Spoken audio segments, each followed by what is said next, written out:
Hai, shalom, hai Josa, kembali lagi di Satu Dua bersama Vea.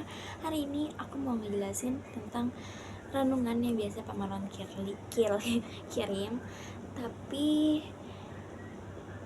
kita sama-sama belajar, kita sama-sama baca, kita sama-sama mempelajari di hari ini. Karena aku juga belum baca, jadi aku pengen menyimpulkan sendiri apa yang mau Tuhan sampaikan dari firman yang Pak Marlon kirim, sehingga bikin kita sadar kalau itu yang harus kita lakukan.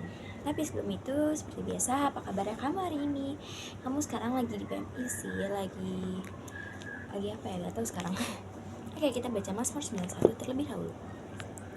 Orang yang duduk dalam lindungan yang maha tinggi dan bermalam dalam naungan yang maha kuasa akan berkata kepada Tuhan, tempat pelindunganku dan kubu pertahananku, Allahku yang kupercayai. Sungguh Dialah yang akan melepaskan engkau dari jerat penangkap burung, dari penyakit sampar yang busuk. Dengan kepaknya yang akan melindungi engkau, di bawah sayapnya engkau akan berlindung. Kesetiaannya ialah perisai dan pagar tembok. Engkau tak usah takut terhadap kedahsyatan malam, terhadap panah yang terbang di waktu siang, terhadap penyakit sampar yang berjalan di dalam gelap, terhadap penyakit menular yang mengamuk di waktu petang. Walau 1000 orang rebah di sisimu dan 10.000 di sebelah kananmu, tetapi itu tidak akan menimpamu. Engkau hanya menontonnya dengan matamu sendiri dan melihat pembalasan terhadap orang-orang fasik. Sebab Tuhan ialah tempat pelindunganmu, yang maha tinggi telah kau buat tempat perteduhanmu. Malapetaka tidak akan menimpa kamu, dan tulah tidak akan mendekat kepada kemahmu. Sebab malaikat-malaikat yang akan diperintahkannya kepadamu untuk menjaga engkau di segala jalanmu. Mereka akan menentang engkau di atas tangannya supaya kakimu jangan terantuk kepada batu. Singa dalam tedung akan kau langkai, engkau akan menginjak anak singa dalam naga. Sungguh hati yang melekat kepadaku, maka aku akan meluputkan. Aku akan membentenginya sebab ia mengenal namaku. Bila ia berseru kepadaku, maka aku akan menjawab. Aku akan menyertai dia dalam kesesakan, aku akan meluputkannya dan memuliakannya. Dengan panjang umur akan kukenyangkan dia, dan akan kuperlihatkan kepadanya keselamatan daripada. Amin. Okay, let's go. Tuhan, terima kasih atas penyertaan-Mu sehingga aku dan Josa dapat saat teduh hari ini. Tuhan, hari ini saat teduh kami tentang kasih yang melayani Tuhan. Semoga kiranya apa yang kita renungkan, apa yang kita pelajari hari ini dapat menjadi megang dalam hidup kami, dapat kami terapkan dalam hidup kami. Proseslah identitas kami agar Engkau dapat membentuk kami, agar Engkau dapat mempercayai kami dalam melakukan sesuatu yang besar. Tuhan, pakailah kami sebagai alat-Mu. Kami percaya setiap langkah kami Engkau selalu menyertai. Dalam nama Tuhan Yesus, berkati dari awal pertengahan hingga pada akhirnya Tuhan. Dalam nama Tuhan Yesus kami mengucap syukur, kami percaya. Dalam nama Tuhan Yesus mujizat pasti terjadi. Amin. Oke, let's go. Kita buka. Aku sudah tandain Markus 10 ayat ke-42 sampai ke-45. Tetapi Yesus memanggil mereka lalu berkata, kamu tahu bahwa mereka yang disebut pemerintah bangsa-bangsa memerintah rakyatnya dengan tangan besi, dan pembesar-pembesarnya menjalankan kuasanya dengan keras atas mereka. Tidaklah demikian di antara kamu. Barang siapa ingin menjadi besar di antara kamu, hendaklah ia menjadi pelayanmu. Dan barang siapa yang ingin menjadi yang terkemuka di antara kamu, hendaklah ia menjadi hamba untuk semuanya. Karena Anak Manusia juga datang bukan untuk dilayani, melainkan untuk melayani dan untuk memberikan nyawanya jadi tebusan bagi banyak orang. Jadi di ayat ini tuh ngejelasin kalau kita sebagai orang percaya, sebagai anak manusia, sebagai manusia lah pokoknya, kita tuh datang ke bumi bukan untuk dilayani, melainkan kita untuk melayani. Kayak kita bukan jadi yang langsung bisa jadi yang dilayani, kayak kita mau apa langsung bisa datang, tapi kita melayani dulu, kita melakukan kebaikan hingga saatnya yang kita inginkan itu tiba. Kayak apa sih contoh melayani itu? Secara singkat, melayani itu banyak konteksnya. Salah satunya tuh kayak ngebantu temen, ngedengerin teman cerita, kayak sharing about everything, anything. Terus apa lagi ya, pokoknya ngebantu orang tanpa meminta imbalan sedikit pun, itu udah termasuk melayani, udah termasuk memuliakan Tuhan. Karena kalau kita ngelakuin melayani, itu berarti kita udah ngikutin apa yang firman Tuhan katakan. Walaupun dilayani adalah sesuatu hal yang besar, tapi Tuhan datang ke dunia untuk mengajarkan kita bahwa lebih penting kita melayani terlebih dahulu. Karena di atas segalanya melayani lebih penting daripada dilayani. Jadi kamu harus melayani agar kamu sesuai dengan firman Tuhan Yesus. Ini sudah singkat banget, karena kalau aku baca setiap renungan yang Pak Marlon kirim itu emang singkat-singkat banget, tapi mereka pasti di lamanya tuh bagian nyanyian, doa, dan ngejar waktu masuk juga sih itu. Pokoknya intinya kita sebagai anak Kristen, sebagai anak Kristen yang percaya kepada Tuhan Yesus, bahkan seluruh manusia harus banget sebenarnya untuk melayani, bukan untuk dilayani. Karena kita datang untuk melayani, bukan untuk dilayani. Kita datang untuk menyebarkan kebaikan, bukan. Karena ada kata-kata yang lebih baik memberi daripada diberi. Karena lebih baik kita melayani, kita menabur kebaikan, karena nanti kebaikan bakal datang ke kita sendiri. Kalau kita melakukan kejahatan yang datang ke kita. Jadi lebih baik kita melayani, kita sebar banyak kebaikan, agar kebaikan itu datang kembali kepada kita. Seperti itu Josa. Semoga kamu dapat mengerti apa yang aku jelaskan.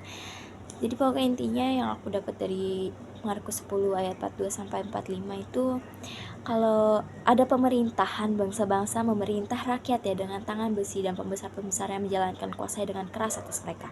Tidaklah demikian di antara kamu, barang siapa yang ingin menjadi besar di antara kamu, hendaklah ia menjadi pelayanmu. Jadi kalau kita mau jadi orang yang besar, orang yang menjadi suatu pemimpin, pasti kita harus punya pelayan dulu. Pelayan kan, tapi sebelum itu kita nggak bisa semata-mata langsung ada di atas. Kita pasti ada di fase kita melayani. Seperti kalau dikerjakan pasti nggak langsung jadi bos gitu lah, nggak langsung jadi apa sih namanya, aku lupa loh, padahal perkantoran. Makanya dia ya udah bos aja dulu dah ya. Kita kan nggak langsung jadi bos, kita pasti jadi bawahannya bos dulu, tapi bukan bos namanya. Pokoknya itu pasti kan ada yang namanya naik pangkat. Nah sebelum kita di atas, di pangkat paling atas, pasti kita ada di pangkat paling bawah. Tapi kita harus berusaha melayani terus, sehingga kita bisa sampai di pangkat yang di atas. Gimana sih? Itu kan cara yang pertama konsisten.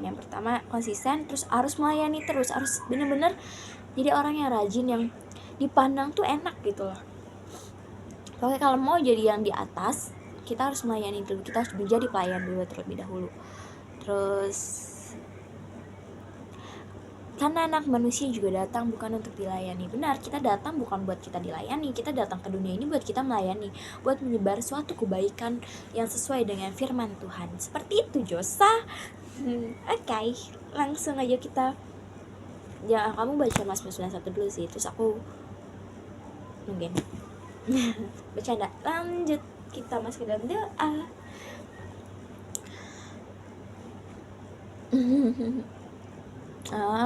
Gendut banget.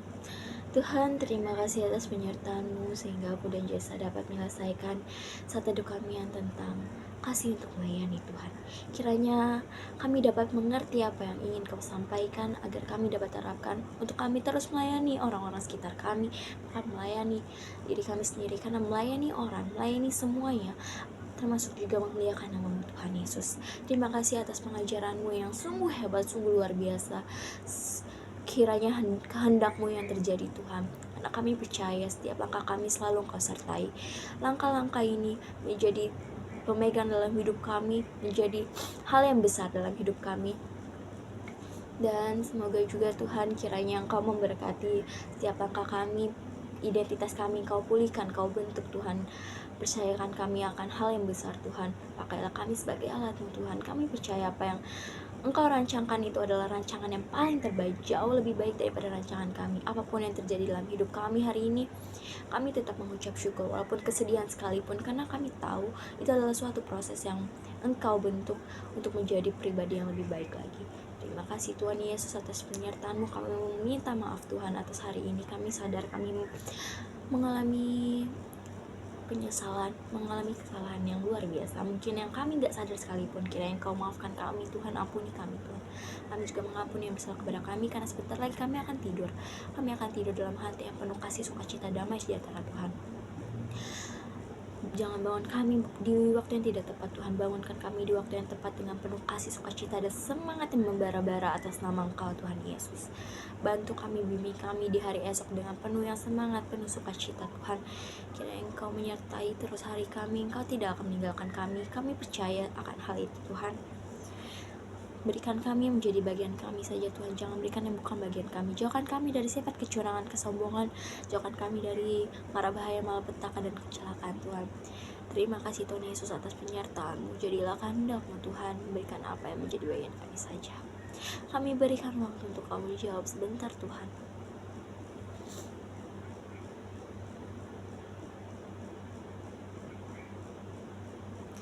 Terima kasih Tuhan Yesus atas waktu yang sudah kita tetapkan hari ini di mesbah ini. Kami mengucap syukur. Haleluya. Amin. Oke, Josa. Apa lagi ya? Kamu gak jawab chat aku, jadi aku gak berangkat-berangkat. Aku kemarin seneng banget Josa bisa main sama kamu, bisa ngabisin waktu sama kamu, lagi bisa nyobain sesuatu hal yang gak pernah aku cobain sekalipun. Gak pernah aku malam-malam nge-drive seperti itu. Terima kasih karena udah ngajarin aku hal baru, udah ngajakin aku naik LRT. Aku seneng banget. Bahkan jalan sama kamu yang dari LRT ke Alfa aja aku seneng banget asli. Terima kasih Josa atas waktunya. Aku minta maaf karena kelamaan itu jadi kamunya diomelin. Aku minta maaf banget Josa. Sumpah aku nyesel banget. Tapi aku senang gak bisa nemenin kamu. Tapi aku gak enak karena kamu diomelin. Aku minta maaf ya Josa. Terus juga apa ya,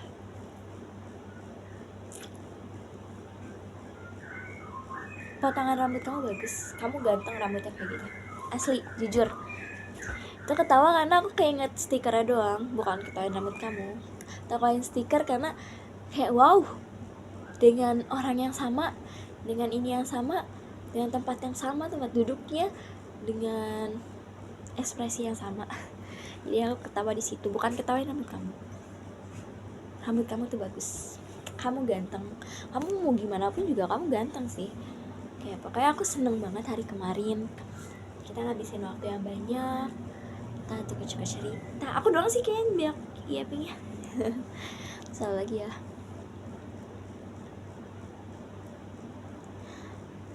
Pas ketemu kamu hari aku bener-bener bahagia, senang banget. Kayak ketemu yang tatap-tatapan, tatap muka maksudnya. Itu bikin aku kayak ngerasa hariku itu, hari kemarin aku itu yang kemarin kita ketemu tuh bener-bener hari yang paling bahagia dalam hidup aku. Kayak karena kita aku bener-bener jadi diri aku sendiri gitu loh. Jadi kayak aku bisa bener-bener itu diri aku, jadi keluar gitu loh pokoknya. Terima kasih karena kirain terima kasih karena kamu, aku bisa jadi diri aku sendiri, bisa ungkapin apa yang aku rasain. Contohnya yang bikin aku bad mood itu. Tapi aku seneng ngedenger jawaban kamu.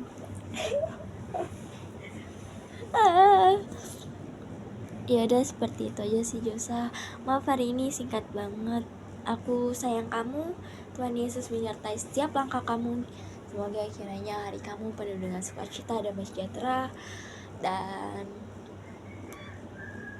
aku minta maaf. Aku juga mengucap terima kasih karena udah nemenin hari-hari aku, udah dengerin nyapping aku, udah jadi orang baik buat diri aku sih. Pokoknya udah terima kasih udah baik sama aku. Terima kasih udah jadi orang yang selalu garda terdepan buat aku. Terima kasih Josa. Kamu ganteng. Dadah, Tuhan Yesus memberkati. Shalom, bye-bye.